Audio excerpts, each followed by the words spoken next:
Movie की शुरुआत में एक नर्स को दिखाते हैं जो अपना काम खत्म करके घर जाने के लिए रेडी होती है। तभी उसका चीफ डॉक्टर एक स्कल की एक्सरे रिपोर्ट हाथ में रखकर उससे पूछता है कि हाथ पर लगी हुई चोट के लिए सर का एक्सरे क्यों निकाला, ये पेशेंट कहाँ है। अना कहती है कि उस पेशेंट को टॉप फ्लोर में आईसीयू में आइसोलेट करके रखा हुआ है। अब डॉक्टर उस पेशेंट को देखने जाते हैं और अना ड्यूटी खत्म करके अपने घर के लिए निकलती है और रास्ते में वो एक पेशेंट को अंदर ले जाते वक्त देखती है। सिटी के बाहर उसके घर की तरफ जाते समय उसके नेबर में रहने वाली बच्ची विवियन रोड पर स्केटिंग कर रही होती है और उससे कुछ बातें करके वो अपने घर में जाती है। अना का हस्बैंड लुइस उसके लिए वहाँ वेट कर रहा होता है। उस रात टीवी में कोई इंपॉर्टेंट फ्लैश न्यूज चल रही होती है, लेकिन लुइस और अना उसको इग्नोर करके मिस कर देते हैं। अब अगले दिन सुबह कुछ आवाज आने पर लुइस उठकर देखता है, तब रूम के बाहर विवियन खड़ी रहती है और वो उसको क्या हुआ है विवियन, क्या तुम्हें नींद नहीं आ रही है, ये पूछते हुए उठता है। तब वो रोशनी में विवियन का खून से भरा हुआ चेहरा देखता है। अब खून से भरे हुए उस डरावने चेहरे को देखते ही घबराकर वो अचानक तुम्हें क्या हुआ विवियन, ऐसे पूछते हुए वो उसके पास में जाता है और ये आवाजें सुनकर अना भी उठ जाती है।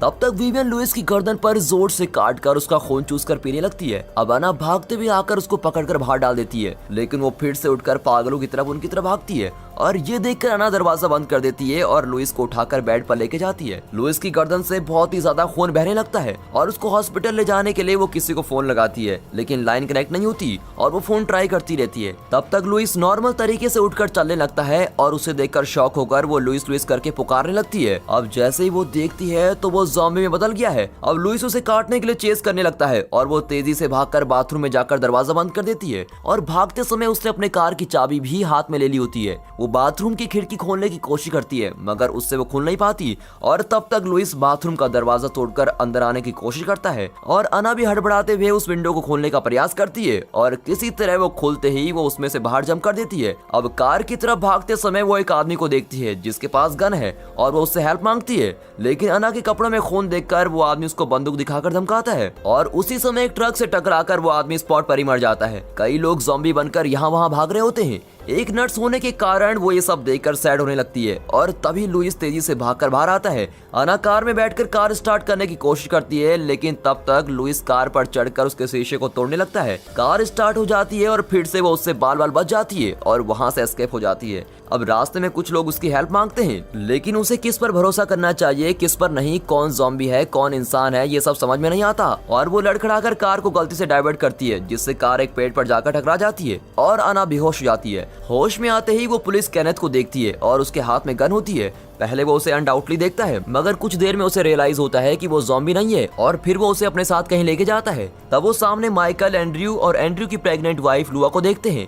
एंड्रयू के पास भी गन होती है पर केनेथ उससे कहता है कि चलो इस तरफ चलते हैं, लेकिन माइकल कहता है कि इस तरफ जाना है तो उधर से ही जाना होगा क्योंकि उस रास्ते में पूरे ज़ॉम्बी भरे पड़े हैं और हम वहीं से बचकर यहाँ आए हैं, इसलिए हम अभी मॉल जा रहे हैं क्योंकि वहाँ हम सब सेफ रह सकते हैं, आप भी हमारे साथ चलिए, ऐसा कहता है और वो सभी लोग मॉल जाते हैं। मॉल का दरवाजा खोलने की कोशिश करते समय कुछ ज़ॉम्बीज़ उनको अटैक करने आते हैं। तब किसी तरह से उनसे बचकर वो लोग मॉल के अंदर चले जाते हैं। अब अंदर कोई प्रॉब्लम हो सकती है ये सोचकर वो केयरफुली आगे बढ़ते हैं। तब वहाँ एक वाटर फाउंटेन को देखते ही केनेथ, लुआ और तीनों वहाँ रेस्ट कर लेते हैं। माइकल और एंड्रयू अलग अलग जगहों पर जाकर चेक करते हैं कि वहाँ कोई है तो नहीं। माइकल जहाँ गया होता है तो वहाँ ट्रायल रूम में कुछ हलचल नजर आती है। तब वो हाथ में एक लकड़ी लेकर धीरे से ट्रायल रूम के पास जाकर डोर ओपन करता है। तब अंदर एक ज़ॉम्बी इंसान का पेट फाड़कर खा रहा होता है और माइकल को देखते ही वो उसको काटने के लिए भागता है और माइकल उसके सर पर एक नाइफ घुसाकर वहां से एस्केप हो जाता है। फिर लुआ को एक ज़ॉम्बी अटैक करने आता है और तभी उसको बचाने के लिए केनेथ उसके साथ फाइट करता है और इस फाइट में केनेथ के हाथ पर गहरी चोट लग जाती है और उसके हाथ से बंदूक छूट जाती है, लेकिन फिर भी वो उससे लड़ता रहता है।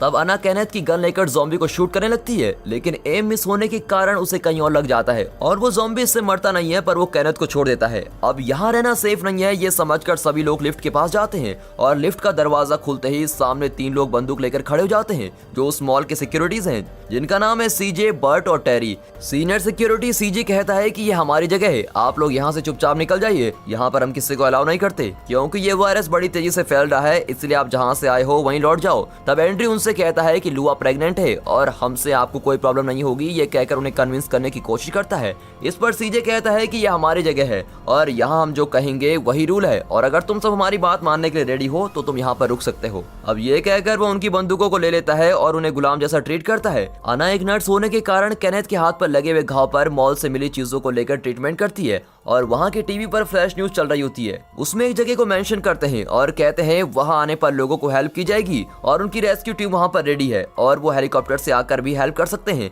घबराने की कोई जरूरत नहीं है और यहाँ सभी लोग सेफ रह सकते हैं। फिर एक डॉक्टर कहता है कि ज़ॉम्बी को उनके सर पर शूट करने पर ही वो मर जाएंगे या फिर उनको जलाना पड़ेगा। और ये सुनते ही वाटर फाउंटेन के पास ज़ॉम्बी के बीच फंसे सीजे का दोस्त जो उसकी टीम में हुआ करता था वो उसके सर पर शूट करता है और वो तुरंत मर जाता है। फिर ग्राउंड फ्लोर में दिखे सारे ज़ॉम्बीज को वो लोग सर पर गोली चलाकर मार डालते हैं। अब लुआ को एंडरसन वॉशरूम लेकर जाता है, तब दोनों नोटिस करते हैं कि लुआ के हाथ पर ज़ॉम्बी के काटने के घाव है, लेकिन वो इस बात को उन दोनों के बीच ही रखते हैं और बाकी लोगों को इसकी खबर नहीं होने देते। सीजे उनसे मॉल के छत को क्लीन करने को कहकर उनको काम पर लगाता है और अना, केनेथ, माइकल तीनों वहाँ क्लीनिंग का काम कर रहे होते हैं। तब सामने एक गन स्टोर के छत पर एंडी नाम का एक आदमी एक व्हाइट बोर्ड में कुछ लिखकर दिखाते हुए खड़ा रहता है और ये लोग बाइनोकुलर से देखने लगते हैं। वो ऐसे लिखकर किसको दिखा रहा है ये समझ में न आने पर वो लोग ऊपर देखते हैं तो वहाँ पर रेस्क्यू टीम हेलीकॉप्टर में आई होती है और तभी ये लोग हाथों से इशारा करते हैं और उनको बुलाने की कोशिश करते हैं, लेकिन वो हेलीकॉप्टर वाले इनको इग्नोर करके चले जाते हैं। वो भी बेचारे कितने लोगों को एक साथ रेस्क्यू कर पाते। अब उस रात सीजे उन सभी को एक जगह पर रुक कर कहने को उन्हें लॉक कर देता है, लेकिन जूनियर सिक्योरिटी टेरी एक दयालु इंसान होता है और वो उनकी मदद नहीं कर पाता ये सोचकर बड़ा ही सैड होता है। तब पानी लेकर आने वाले टेरी से अना कहती है कि यहाँ की वॉशरूम अच्छी नहीं है और मैं इसे यूज नहीं कर पा रही हूँ, प्लीज गेट खोल दो। और सीजे को बिना पता चले टेरी उस गेट को ओपन कर देता है। अगले दिन सीसीटीवी में टेरी एक ट्रक को मॉल की तरफ आते हुए देखता है और उस ट्रक में कई लोग भी हैं। तीनों सिक्योरिटीज छत पर जाते हैं और बाकी के लोग भी वहाँ पर आ जाते हैं। अब सीजे शॉक होकर गुस्से में उनसे पूछता है कि मैंने तो तुम लोगों को लॉक कर दिया था, तुम बाहर कैसे आ गए? तब अना कहती है कि हम ट्रक में आए लोगों की हेल्प करने के लिए यहाँ आए हैं। सीजे गुस्से में कहता है कि मुझे किसी की भी फिक्र नहीं है और अपनी जान बचाने के लिए मैं अपने साथ रहने वाले लोगों को भी मारने के लिए तैयार हूँ। और ये कहकर वो अना को बंदूक दिखाता है। तब उन लोगों में लड़ाई शुरू होती है और उस लड़ाई में केनेथ सीजे और बर्ड को पकड़कर उन्हें अंदर लॉक करने के लिए खींच कर लेके जाता है। टेरी भी उसकी टीम में ज्वाइन होकर केनेथ की हेल्प करता है। अब केनेथ और टेरी उन दोनों को लेकर नीचे जाते हैं। तब अना और लुआ ट्रक ड्राइवर को अंदर आने का रास्ता बता रहे होते हैं और ट्रक भी डोर के पास आकर खड़ा होता है। अब सोचने वाली बात यह है कि ट्रक में आए हुए लोग मॉल के अंदर कैसे जाएंगे। माइकल और एंड्रयू डोर ओपन करके बाहर आते हैं। तब ट्रक चलाने वाले दो लोग ट्रक के ऊपर चढ़ जाते हैं और इनसे कहते हैं कि ट्रक के अंदर और भी 6 लोग हैं, प्लीज उन्हें भी बचा लीजिए। तब ज़ॉम्बीज उन्हें अटैक करने आते हैं और एंड्रयू उन ज़ॉम्बीज को शूट करने लगता है और इसी बीच माइकल उन लोगों को मॉल के अंदर भेज देता है। अब एंड्रयू एक एक ज़ॉम्बी को शूट करता रहता है और कुछ समय बाद उसके बुलेट्स खत्म हो जाते हैं। एक ज़ॉम्बी तेजी से एंड्रयू के पास आ रहा होता है, तभी अचानक वहाँ माइकल पहुंचकर उसको शूट करके एंड्रयू को बचा लेता है, लेकिन अभी भी बहुत सारे ज़ॉम्बीज उनकी तरफ भाग कर आ रहे होते हैं। ये नोटिस करते ही अब इनके साथ फाइट नहीं कर सकते ये समझकर वो सीधे मॉल के अंदर जाकर डोर बंद कर देते हैं। मॉल में नॉर्मा, स्टीव, टकर, मोनिका, ग्लेन, फ्रैंक और फ्रैंक की बेटी निकोल और बहुत ही ज्यादा घायल हुई कंडीशन में एक फैट लेडी, ये सारे लोग किसी तरह से बचकर अंदर सेफली आ जाते हैं। फ्रैंक और टकर को ज़ॉम्बीज के अटैक करने से हल्के घाव होते हैं, लेकिन वो फैट लेडी कुछ ज्यादा ही इंजर्ड होती है। उसे एक ट्रॉली में रखकर ले जाते हैं और अना उसे एक बेड पर लिटाकर फर्स्ट एड करती रहती है। तब उस ट्रक से आए हुए लोग कहते हैं कि हम सब वहीं से आ रहे हैं जहां रेस्क्यू टीम ने हमें बुलाया था। अब वो जगह पूरी तरह से ज़ॉम्बी से अफेक्ट हो चुकी है और वहां कोई भी सेफ नहीं है। अब ये सुनते ही केनेथ बड़ा ही शॉक हो जाता है। वो सीधे छत पर जाकर सामने वाले गन स्टोर के छत पर कैंडी को बाइनोकुलर से देखता है और एक व्हाइट बोर्ड पर लिखकर इन्फॉर्म करता है कि रेस्क्यू टीम अब हमको हेल्प करने नहीं आएगी क्योंकि वो जगह भी अफेक्ट हो चुकी है। तब एंडी रिप्लाई में लिखता है तो क्या हुआ, मुझे अभी भी विश्वास है कि हम सब बच जाएंगे। केनेथ एंडी की स्पिरिट को देखकर बहुत ही खुश होता है और इन दोनों के बीच में एक गहरी फ्रेंडशिप डेवलप होती है। अना टेरी से कुछ देर उस फैट लेडी को मॉनिटर करने को कहकर वो फ्रैंक को फर्स्ट एड करने निकल जाती है, लेकिन अनफॉर्चुनेटली वो फैट लेडी मर जाती है और अना भी सैड होती है। फिर वो एक कपड़े से उसका चेहरा ढककर दूर जाती है। तब कुछ ही मिनटों में वो फैट लेडी खुद ही उठकर बैठ जाती है और ये देखकर बाकी के लोग शॉक हो जाते हैं और उन्हें कुछ समझ में नहीं आता। तब उसके चेहरे का कपड़ा नीचे गिरता है और फिर पता चलता है कि वो तो ज़ॉम्बी में बदल गई है। वो अना के पीछे उसको काटने के लिए भागती है, पर अना एक लोहे की स्टिक उसके चेहरे में घुसा देती है और उसको मार डालती है। फिर अना कहती है कि ज़ॉम्बी इंसान को अटैक करते ही वो इंसान मर जाता है, लेकिन मरने के कुछ मिनटों बाद ही वो एक ज़ॉम्बी में बदल जाता है। और ये सुनकर माइकल अपनी गन लेकर ऑलरेडी ज़ॉम्बी से अटैक हुए फ्रैंक को मारने जाता है। फ्रैंक भी ऐसे ही एक ज़ॉम्बी में बदल जाएगा, इसलिए उसको मारना ही अच्छा होगा। ये सोचकर माइकल उसके पास जा रहा होता है और ये पता चलते ही निकोल इमोशनल होकर उसे गुस्से में मना कर देती है। अगर ऐसा है तो लुआ भी ज़ॉम्बी से अफेक्ट हुई है, इसलिए वो भी ज़ॉम्बी बन जाएगी। ये एंड्रयू समझ जाता है और वो उसे मिलने जाता है, लेकिन उसके पास जाते ही उसके पेट में बच्चा है। ये सोचकर उसे कुछ न कहकर वो हमेशा की तरह उसको ट्रीट करता है। वहाँ फ्रैंक के सिचुएशन को समझकर अपनी जान देने के लिए रेडी हो जाता है। वो निकोल को कन्विंस करके उसे हिम्मत देकर साइड रहने को कहता है। केनेथ अपनी बंदूक को उसके सर पर एम किए हुए खड़ा रहता है और कुछ मिनटों बाद फ्रैंक ज़ॉम्बी में बनते ही वो बंदूक चलाकर उसको मार डालता है। अब ऐसे ही समय के चलते टेरी को निकोल से प्यार हो जाता है और अना को माइकल से प्यार हो जाता है। इस तरह केनेथ और एंडी क्लोज फ्रेंड बन जाते हैं और वो व्हाइट बोर्ड और बाइनोकुलर को यूज करके चेस तक खेलने लगते हैं। फिर कभी चेस खेलकर बोर हो जाते हैं तो कोई और गेम खेलते हैं, जैसे नीचे खड़े उन ज़ॉम्बीज के क्राउड में से किसी एक पर्टिकुलर ज़ॉम्बी को शूट करके मस्त मजे करते हैं। और ऐसे ही एक दूसरे के बीच लव और फ्रेंडशिप डेवलप होने से ये लोग बहुत दिनों तक खुशी में रहते हैं। सीजे बहुत सारी किताबें पढ़ने लगता है और ग्लेन उसका क्लोज फ्रेंड बन जाता है। यहाँ अना एंड्रयू से पूछती है कि लुआ को देखकर काफी दिन हो गए, वो कैसी है, और एंड्रयू उसको टालते हुए कहता है कि वो ठीक है, अब वो अकेली होगी, मैं जानता हूँ, कहकर वो वहाँ से चला जाता है। तभी वहाँ पावर कट हो जाती है और डिलीवरी पेन में तड़प रही लुआ के हाथों और पैरों को बेड के साथ चेन से बांध दिया जाता है। वो उसे कहता रहता है कि यहाँ पावर कट है और इसी समय अगर तुम चिल्लाओगी तो बाहर सुनाई दे सकता है, प्लीज चिल्लाओ मत। उसी समय बाकी लोग सीजे से जाकर हेल्प मांगते हैं क्योंकि जनरेटर रूम में जाकर ही पावर ऑन होगी और वो रास्ता सिर्फ सीजे को ही पता होता है और इसके लिए सीजे भी ओके कहकर केनेथ की टीम के साथ ज्वाइन हो जाता है। फिर माइकल, सीजे, बर्ट और केनेथ ये चारों पार्किंग एरिया के रास्ते से टॉर्च लेकर जनरेटर रूम की तरफ जाते हैं। जाते समय पार्किंग एरिया की दीवार में लगे हुए खून को देखकर वो सभी घबराने लगते हैं और उसी समय वहाँ किसी के चलने की आवाज आती है। आवाज आने वाली दिशा पर केनेथ अपनी बंदूक एम करके शूट करता है। तभी वहाँ एक डॉग आकर खड़ा होता है। माइकल को वो डॉग बड़ा ही पसंद आता है और वो लोग उसको पास बुलाते हैं। तब वो डॉग भी बहुत दिनों के बाद इंसानों को देखने के कारण दौड़कर माइकल के पास चला आता है। ये डॉग नॉर्मल होता है और वो उसका नाम चिप्स रख देते हैं। तभी अचानक एक ज़ॉम्बी ऊपर से बर्ट के ऊपर गिरकर उसकी गर्दन काटने लगता है। बर्ट बहुत ही ज्यादा घबरा जाता है और सीजे ज़ॉम्बी को शूट कर देता है, लेकिन फिर वहाँ और भी ज़ॉम्बी आने लगते हैं और बर्ट को पकड़ लेते हैं। अब इसे बचा नहीं सकते ये सोचकर बचे हुए 3 लोग जनरेटर रूम में जाकर डोर बंद कर देते हैं, लेकिन ज़ॉम्बी भी डोर खोलकर अंदर आने का ट्राई करते हैं और ये लोग बंदूक की बुलेट्स खत्म होने तक उन्हें शूट करते रहते हैं। अब सीजे भी उन्हें नॉन स्टॉप शूट करता रहता है, लेकिन ज़ॉम्बी डोर को तोड़ने की जबरदस्त कोशिश करने लगते हैं और ऑलमोस्ट तोड़ भी देते हैं। लेकिन तब तक माइकल चालाकी से प्लान बनाकर वहां से पेट्रोल लेकर उन सारे ज़ॉम्बी पर स्प्रे करता है और वो सब जलकर राख हो जाते हैं। अब पार्किंग एरिया में कोई ज़ॉम्बी नहीं बचता। यहाँ डिलीवरी पेन में इतनी देर से तड़प रही लुआ बेबी को डिलीवर करने से पहले ही मर जाती है। अब इससे एंड्रयू बहुत ही ज्यादा शॉक होता है क्योंकि वो इस आशा में था कि वो अपने होने वाले बच्चे को देख सकेगा और उसको वो सारी खुशियां देगा जो उसको नहीं मिली थी। तभी वो लुआ के पेट में बेबी के कुछ मूवमेंट्स नोटिस करता है और तब उसे एक नई हिम्मत मिलती है और वो बेबी को बाहर निकालने का रास्ता ढूंढता है। अब अचानक से लुआ एक वायलेंट ज़ॉम्बी बनकर उठ जाती है। अब बेबी को बाहर निकालना होगा, इसलिए एंड्रयू लुआ के मुंह में एक पट्टी बांध देता है और डिलीवरी पर ध्यान देता है और थोड़ी देर में बेबी जन्म भी ले लेता है। अगले सीन में नॉर्मा कैजुअली लुआ के रूम में उसकी हालचाल देखने के लिए जाती है। वहाँ जाते ही एंड्रयू के हाथों में बेबी को देखकर उसे कुछ समझ नहीं आता। नॉर्मा को देखते ही एंड्रयू उसे खुशी से इमोशनल होकर कहता है बेबी गर्ल पैदा हुई है। अब नॉर्मा लुआ को देखकर समझ जाती है कि वो एक ज़ॉम्बी बन गई है और वो अपनी बंदूक निकालती है। तब एंड्रयू उसको धमकाता है कि अगर तुमने उसको शूट किया तो मैं तुमको जिंदा नहीं छोड़ूंगा, लेकिन उसे ऐसे रहने देना सेफ नहीं है। ये समझाकर नॉर्मा उसके सर पर शूट करती है और इससे गुस्से में आकर एंड्रयू भी बदले में नॉर्मा को शूट कर देता है और फिर नॉर्मा भी एंड्रयू को शूट कर देती है और फिर दोनों एक दूसरे को शूट करके वहीं पर मर जाते हैं।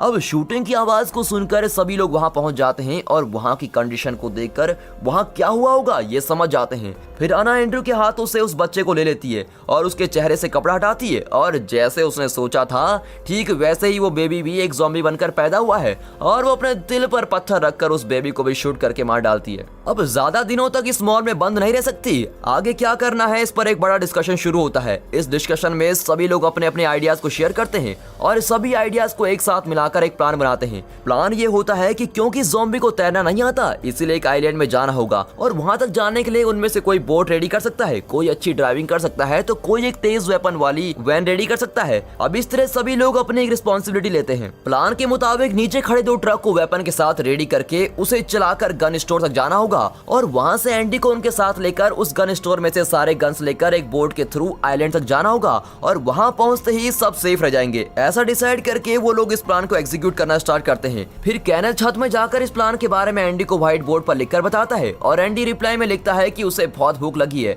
और ये देखकर केनेथ अपसेट हो जाता है। यहाँ माइकल एक बड़ी मोटर ब्लेड रेडी कर रहा होता है और वो इसलिए कि गाड़ी से जाते समय पास में आने वाले ज़ॉम्बी उससे मर सकें और अना इसे देखकर बड़ी इंप्रेस हो जाती है। अब भूखे एंडी को खाना कैसे दे सकते हैं इसके बारे में केनेथ सोच रहा होता है। तब वो निकोल को चिप्स के साथ खेलते हुए देखता है और उसे एक आइडिया आता है। वो चिप्स के बैग पर खाने को पैक करके बांध देता है और उन ज़ॉम्बीज के के बीच में से उसको नीचे उतार डालता है, पर निकोल उसको रोकती है और वो चिप्स की क्या हालत होगी ये सोचकर बहुत ही घबराने लगती है। लेकिन ऐसा कुछ नहीं होता, ज़ॉम्बीज चिप्स को कुछ नहीं करते और एंडी चिप्स को बुलाते हुए विसिल मारता है और विसिल की आवाज को सुनते ही चिप्स बराबर उस गन स्टोर की तरफ भागता है और चिप्स को कहीं कुछ हुआ तो नहीं। और ये चेक करने के लिए निकोल कहने से बाइनोकुलर छीनकर देखती है। तब चिप्स एक छोटे से होल के अंदर जा रहा होता है। वो अब सेफ है कहकर रिलैक्स होने लगती है। तब देखती है कि कुछ ज़ॉम्बीज भी उस होल के अंदर जाने लगते हैं और ये देखकर केनेथ बड़ा ही शॉक हो जाता है। तब चिप्स के साथ भेजे गए वॉकी टॉकी से एंडी बात करने लगता है। वो कहता है कि ज़ॉम्बी ने मुझे काट लिया है, अब मैं नहीं बचूंगा। तब तक निकोल ट्रक से चलकर एंडी के गन स्टोर में जाती है और तब एंडी व्हाइट बोर्ड पर कुछ लिखने का ट्राई करता है, लेकिन तब तक वो एक ज़ॉम्बी बनकर बोर्ड में खून लगाकर दिखाता है और निकोल को स्टोर के अंदर जाते हुए देखकर एंडी भी नीचे चला जाता है। अब निकोल और चिप्स प्रॉब्लम में फंस जाते हैं। तब निकोल वॉकी टॉकी में बोलने लगती है कि एंडी एक ज़ॉम्बी बन गया है, इसलिए वो मुझको अटैक करने के लिए फॉलो कर रहा है। अब मैं और चिप्स एक रेस्टरूम के अंदर डोर लॉक करके बैठे हुए हैं और एंडी भी कब से डोर नॉक किए जा रहा है। मुझे बहुत ही घबराहट हो रही है, प्लीज हमें बचाने के लिए कोई आइए। ठीक है तुम घबराओ मत, हम अभी वहाँ पहुँचते हैं। ये कहकर लोग एक अंडरग्राउंड यानी एक गटर के रास्ते से गन स्टोर में जाने का प्लान बनाते हैं। उस रास्ते से आकर वो रोड पर एक जगह पर बिना कोई शोर किए लिड ओपन करके आते हैं।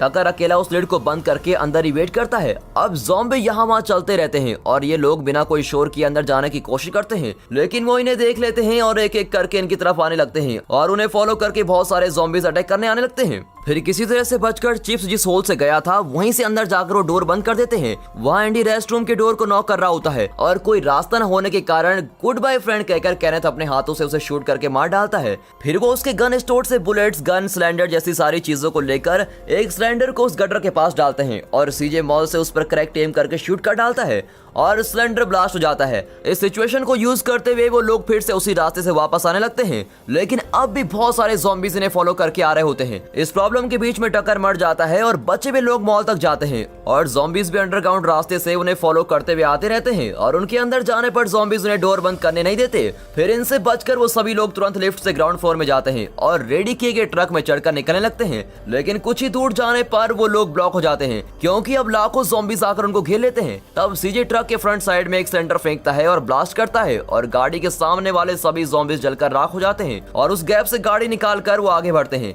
अब गाड़ी के साइड मिरर को देखकर केनेथ कहता है एक ज़ॉम्बी हमें फॉलो कर रहा है और उसको मारने के लिए ग्लेन मोटर ब्लेड उठाता है, लेकिन वो ब्लेड गलती से मोनिका पर गिरकर उसके 2 टुकड़े कर देता है। फिर वो गाड़ी को कंट्रोल नहीं कर पाते हैं और गाड़ी पलट कर गिर जाती है और तब स्टीव सेल्विश होकर बाकी लोगों को बिना बचाए सिर्फ खुद को बचाकर गाड़ी से बाहर निकलता है और तब एक ज़ॉम्बी उस पर झपट कर उसको अटैक करता है। पीछे चल रही गाड़ी कहीं नजर न आने से सीजे माइकल को उसकी गाड़ी को रिवर्स लेने को कहता है। अब माइकल और टेरी बचकर बाहर निकलते हैं। तब स्टीव जो अब एक नया ज़ॉम्बी है उन्हें अटैक करने आता है और अना उसको शूट कर डालती है, लेकिन और भी कई ज़ॉम्बीज वहां आने के कारण सभी लोग ट्रक की तरफ भागने लगते हैं, लेकिन अना स्टीव के पास जाकर उसकी शर्ट के पॉकेट में से कुछ निकालकर ज़ॉम्बी से बचकर भाग आती है। सीजे किसी तरह से ज़ॉम्बीज को कंट्रोल करते हुए गाड़ी का डोर बंद कर देता है। तब स्टीव के पॉकेट से निकाली हुई चीज के बारे में माइकल अना से पूछता है। तब अना उसे एस्केप होने के लिए जो बोट रेडी की गई उस बोट की चाबी निकाल कर दिखाती है। अब उनकी गाड़ी बोट के पास आ जाती है, लेकिन गाड़ी उस पोल को क्रॉस नहीं कर पाती और वो जर्क होकर वहां रुक जाती है। सभी लोग ट्रक से बाहर निकलते हैं, लेकिन सीजे के उतरने तक सभी ज़ॉम्बीज वहां जाते हैं और अब वो उनसे बच नहीं सकता। ये समझकर वो गाड़ी में रखी एक बड़ी सिलेंडर को ब्लास्ट करता है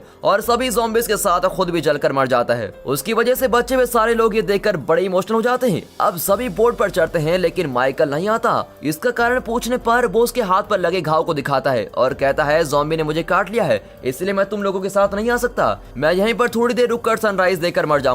ये सुनकर अना रोने लगती है। अब अना को किसी तरह कन्विंस कर वो लोग बोट पर बैठकर चले जाते हैं और माइकल वहीं पर बैठा रहता है। वेल तो दोस्तों ये मूवी यहाँ खत्म हो गई है। ये सोचते ही टाइटल सॉन्ग को कट करके अगले सीन में दिखाते हैं कि आइलैंड में जाकर उतरते समय वहाँ पहले से एक बोट खड़ी है और चिप्स बोट से उतरकर तेजी से आइलैंड में भागता है। सभी बंदूक के साथ केयरफुली आगे बढ़ते हैं। तब कुछ दूरी पर ज़ॉम्बीज इनको देखकर अटैक करने आते हैं और इसी के साथ अब ये मूवी यहाँ पर खत्म होती है। दोस्तों ये सब रियल लाइफ में तो नहीं हो सकता, लेकिन एक गेम के लिए पूछता हूँ, अगर आप लोग ऐसी सिचुएशन में होते तो सामने से आ रहे ज़ॉम्बीज को देखकर क्या करते? कमेंट करके अपनी राय जरूर दें और अगर वीडियो पसंद आ गई हो तो वीडियो को एक लाइक, चैनल को सब्सक्राइब अभी करें। बाकी हम मिलते हैं नेक्स्ट वीडियो में and finally thanks for watching.